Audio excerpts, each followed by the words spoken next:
Story this morning. This is an explosive bombshell that is raising brand new questions about the investigation into Benghazi terror attacks. We still do not know exactly what happened at the CIA annex, but there are new reports about what happened in the basement of the State Department.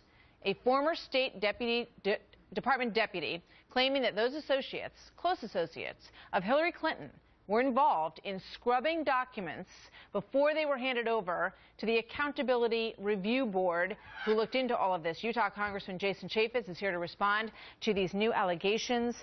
So all of this surrounds this Deputy Assistant Secretary Raymond Maxwell. What did he do? What did he come forward with that started this ball rolling?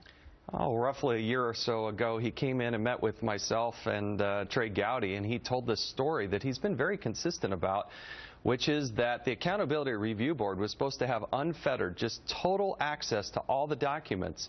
But there was an operation there in the basement of the Department of State to make sure that they never did see all those documents. They were essentially creating two piles, things that the Accountability Review Board would see and that Congress would see, and anything that shed, quote, bad light on Hillary Clinton and her senior management, that they were put over in a different pile and that they were to never be seen. And the people that were in that room directing traffic were none other than Hillary Clinton's chief of staff, Cheryl Mills, and Jake Sullivan, her deputy chief of staff.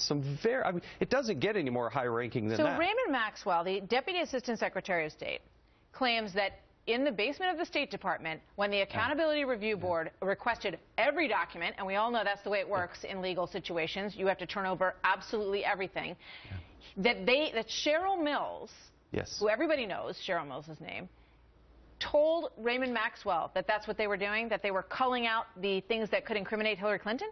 That was the operation that was going on. There were several people in the room, but she was the senior-most person in that room during a period of time in which Raymond Maxwell was in there. Now, that's his story. There are other to this story, but you can see why Trey Gowdy and the Select Committee is going to want to hear from everybody who was in that room at that time. But he had proximity. He had reason to be there.